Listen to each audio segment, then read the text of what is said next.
Hey all you rags and riches, Z here, and today we're talking about Destiel.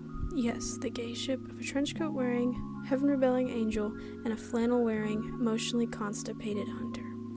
And as can be expected, I will be talking about Supernatural as a whole, and that accounts for a spoiler warning for the whole show, and season 15 specifically. Alright, everyone who wants to go gone? Cool, let's move on. Now I know what you're thinking. See, didn't that show end on November 19th, 2020 at approximately 9 p.m. Central Time? And yes it did, dear viewer. And honestly, that ending is what we're here to talk about today. Technically.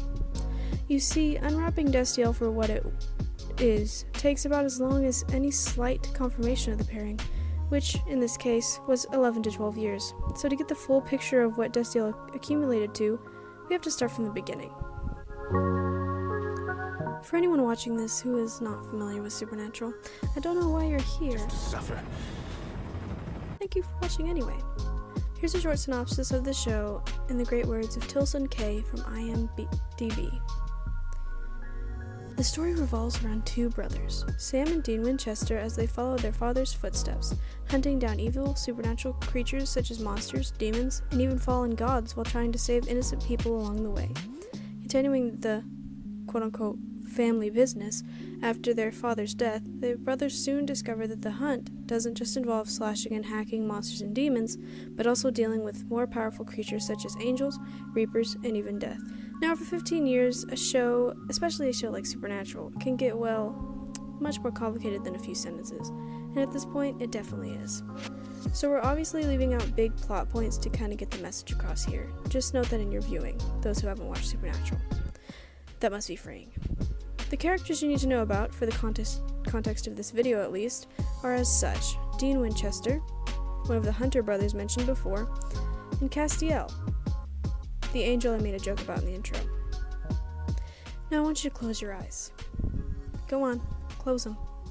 Imagine the most cliche male fantasy on the planet.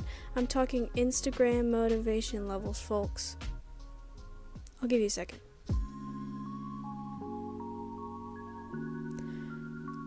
Okay, now did your answer include, perhaps, cars, alcohol, violence, monsters, leather jackets, girls, or saving the world? Well, I have good news for you. You just described Dean, no middle name provided, Winchester. Dean is a very cheeky, playful guy, generally, and he's a ladies' man for quite a huge chunk of the early show. As time passes, all that seems to disappear, however, when a deep anger begins to take its place and trauma starts to pile on his plate. But he's still one of the most big-hearted people around, just kind of bitter after over a decade of this. Losing all your friends and family multiple times will do that to you, I guess. Next up is Destiel. Destiel starts off as a powerful angel of the Lord who is loyal and emotionless to a fault. Kind of, we'll get into that. He's a good soldier and does what he's told, until, Dean. Destiel actually kind of acts alien-like in the beginning. He's unfamiliar with human customs and is a lovingly type of awkward. As time passes, his motives and he begins to change. He essentially becomes more human in the presence of Sam and Dean, and suddenly he's a valued part of their team, more so, a part of their found family. Now, Dean has been a protagonist since day one, but Destiel, later nicknamed Cass, lovingly, had an introduction in Season 4, Episode 1, Lazarus Rising. Light bulbs bursting, crash, crash, crash. Wow, that dude is so cool. Is he wearing a bulletproof vest or what? He really said try me, bitch. He did all that and looked good doing it, king. Listen, I got copyright claimed, this is the best I can do. I don't know about you, but a character with that epic of an entrance has no doubt the power to become a fan favorite in seconds, which he did, despite not being planned to be a very major character in the beginning.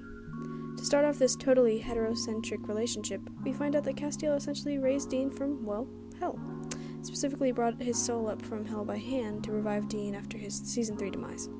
Ah yes, all homies come in contact with each other's souls to save their lives, therefore creating quite possibly one of the deepest connections this world has ever known. A connection of souls. As long as there's no homo, I guess it's fine.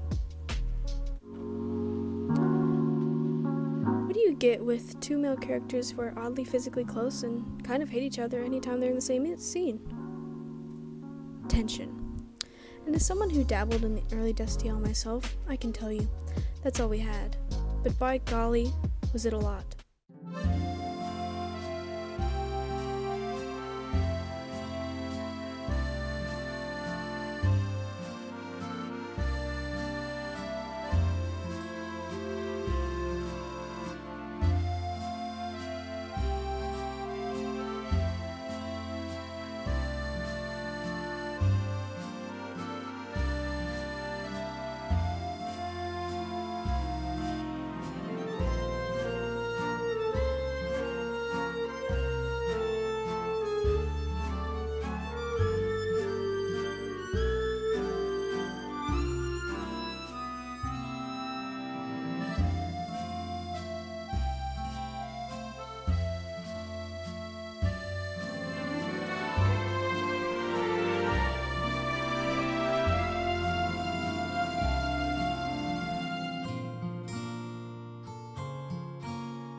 There's truly something different in seeing this stuff for the first time as a growing human being.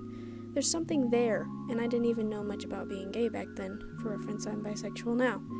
It's in the small touches and the actors' interesting choices of really long stares that honestly felt like I should look away. Thought I was doing the right thing. Yeah, you always do. The early stages of Destiel were kind of a rough relationship. They honestly hated each other for a while there because Dean has this thinking so deep in his head that monsters are monsters, no matter what, and that he doesn't deserve to be saved. It's actually a big dynamic that Dean has only really expressed to Castiel, because if you don't already know this, Dean doesn't like to share his emotions much, but we'll get into that later. As time passes, Castiel kind of became like a puppy, even with like the cute head tilt. He became a protective force for Dean because, well, he saved him, and Dean, Mr. I Can Do It Myself, didn't really like someone he didn't know all up in his space. I'm gonna call it. Guys, you gonna book a room or what? No, I'll stay here. Oh, okay. Yeah, we'll have a slumber party. Braid Sam's hair. Where are you gonna sleep? I don't sleep. Okay, well, I need my 4 hours, so I'll watch over you. What a simp. that's not gonna happen. He was not exactly the perfect candidate to cross Dean's boundaries, but he did, and Dean ended up caring about Castiel up to the same levels of his own brother, despite his best attempts to get him away. To be fair, if a blue-eyed, dark-haired, adorable man started following me around like a lost puppy, I don't think I could stay mad about him forever either. So I imagine you know the 5 love languages, right? Words of affirmation, quality time, receiving gifts, acts of service, and physical touch. Well, I've got a suggestion. Let's add one just for our lovely angel and hunter duo. What's it called? Well, it's simple, really. Immediately sacrificing yourself for the other person like you don't matter, just so they can get mad and bring you back, because you can't just do that to them and then have conflict, forgiveness, and then do it again at the immediate next opportunity. No? Yeah, I Didn't think so. It runs in the Winchester blood to immediately do some self-sacrifice if they lose someone important to them. Heck, that's the reason Dean was in hell in the first place. He wanted to save Sam, so he exchanged his life in turn for his. But surprisingly, Cass takes the cake in this section. Castiel has sacrificed a lot for Dean, and by proxy Sam. Like so much that the characters within the show note it all the time. Sorry, you have me confused with the other angel? You know, the one in the dirty trench coat who's in love with you? T. Now, Supernatural has the guts to turn all of heaven to absolute jerks. It's a wonderful sight, really. But the reason I bring this up is because as Castiel warms up to the Winchesters, his choices become clearly against heaven and for the two, human brothers. Oh shit. And eventually he falls from heaven. He chooses two humans over an entire army that he's known his whole life. He pulled up on Castiel, and honestly just started to analyze him psychologically. For reference, this thing is one of the most powerful things in this universe. What could ever possibly be worth more to Castiel? Oh, it's his boyfriend. Oh wait, sorry, my mistake. His husband. Wow, I love Castiel and all, but that's low-key toxic. But I think I can forgive him. That's pretty cute. Get you a man who would sacrifice an all-powerful weapon for the love of his life. You, goals. Wow, I wonder if he even knew what this meant at this point himself. This is a great scene for subtext. Would have loved to show it, but copyright once again. It's a major sacrifice and is served as such. All the angels blame Dean for it all because he brought an aspect to Destiel that angels aren't supposed to have. Dean gave Destiel humanity. He gave him emotions and a family and made him feel. The very touch of you corrupts. When Destiel first laid a hand on you in hell, he was lost! She's a little too pressed TBH. For seasons on end, Destiel found himself in situations to sacrifice things, including himself, for Dean. Maybe to save the world, but really, at the root of it all, was Dean. Destiel kept putting himself on the line for one human. One human taught him to feel, to understand the intricacies of humanity, to care about saving the world, and to do things of his own accord. Dean was kind of everything to Cass for a long time. The opposing side of this dynamic was Dean's point of view. When Destiel constantly jumped in front of him to save him and protected him every chance he got, without Dean telling him to. They do say that distance makes the heart grow fonder, after all. The sacrifices were so endless that Dean began to preach them as a unit. We live and we die together. It was, in subtext and physical plot, that Dean couldn't take losing Destiel anymore. Dean is dealing with more death. How original. He prays to God, which sounds normal, but trust me, it's not. Only Dean Winchester would demand things from God. I'm not surprised. What a letdown. He physically cannot have any more daddy issues than this. So he lashes out. Punch pow pow. Rip that sign. It never hurt you, Dean. That's innocent blood on your hands. Oh great, they hurt my boy again. Now he's sad, and a murderer of some solid woodwork. I would have loved to show that scene because it's actually a super great scene, but copyright claims so. Because as you begin to sacrifice things for each other and lose more time with each other, you realize that maybe you don't want to miss anymore.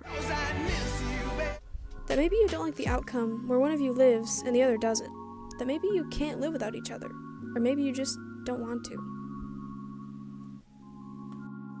Ah yes, the long-time angst of a Winchester romance. How beautiful. Now, if my voice sounds a little different, it's because I filmed this outro later because I realized that my video is going to be very long. And I thought, you know what, let's just end it here. And well, it's going to be a 3-parter at this point, but I just wanted to get this one out because, you know, if I actually get it out, then maybe I'll be motivated to do the rest. Anyway, drink some water. Try not to think about Destiel too hard because, you know, it haunts my dreams at night. Goodbye, all you rags and riches. See you in the next one, where we'll get into all the juicy stuff. Wait, before you go, I just wanted to say that subscribe if you liked the video, or maybe if you want to see the rest of this series, which will come out in due time.